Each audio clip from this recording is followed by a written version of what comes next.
ஆனால் பிரதமர் அவர்கள் ஒரு பிரதமர் பொறுப்புல இருந்துகிட்டு மனசாட்சியே இல்லாம கொஞ்சம் கூட உண்மைக்கு பக்கத்துமே இல்லாம உண்மைக்கு புறம்பான தரவுகளை அள்ளி விட்டுக்கிட்டு இருக்காரு. நாங்க தமிழ்நாட்டுக்கு நிறைய தரோம். ஆனா ஃபிகர்ஸ் இருக்கே, என்னென்ன கமிஷன், எந்த நிதி பரிந்துரை எந்தெந்த ஆண்டு எவ்வளவு கொடுத்துருக்குன்னு இருக்கே. இதுக்கு பதில் சொல்லுவாங்களா மத்திய நிதி அமைச்சர் மரியாதைக்குரிய நிர்மலா சீதாராமன் நம்ம பிரதமரும்? அதெல்லாம் பதில் சொல்ல மாட்டாங்க. ஆனா பொதுவா மேடையில இவ்வளவு கொடுத்துருக்கோம். ஆனா டீட்டெயில் இதுதான். பாருங்க முத்ரா இது எனக்கு தெரிஞ்சு எத்தனை வீடுகள், இப்ப எனக்கு தெரிஞ்சு ஒரு 10-15 பேர்ல ஒருத்தராது இதை பிரதமர் திட்டத்தில் நான் வீடு வாங்கி இவ்வளவு நலம் பெற்றிருக்கேன்னு தெரியணும். ரயில்வே அதிகரிச்சிருக்குங்கிறாங்க.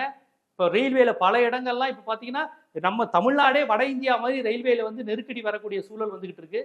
அப்போ எந்த விதத்துல மக்கள் இங்க வந்து சென்ட்ரல் கவர்மெண்ட் கிட்ட அதிக நிதி வாங்கி சந்தோஷமா சூப்பரா நல்லா பண்ணிக்கிட்டு இருக்காங்கன்னு சொல்லக்கூடிய நிலையை பொதுமக்கள்கிட்ட கேளுங்க. ஆனா கொஞ்சம் கூட வாய் கூசாம வந்து இங்க வடை சுடுவதுன்னு என்று சொல்லுவாங்களே, அந்த வடையை தான் சுட்டுக்கிட்டு இருக்காங்க. பிரதமர் அவர்களே, நீங்கள் சுட்ட வடைகள் எல்லாம் பிற மாநிலங்களில் வேண்டுமானால் விற்கலாம். ஆனால் தமிழ்நாட்டை பொறுத்தவரைக்கும் கெட்டு போச்சு. அந்த வடையெல்லாம் ஊசி போச்சுன்னு சொல்லுவாங்கல்ல, அந்த 15 லட்ச ரூபா போடுறேன்னு சொன்ன வடையிலிருந்து இப்போ நீங்க தமிழ்நாட்டுக்கு நிறைய தரோன்னு சொல்ற வடை வரையும் பார்த்தீங்கன்னா எல்லாமே ஊசி போச்சு, கெட்டு போச்சுன்னு தான் சொல்லணும்.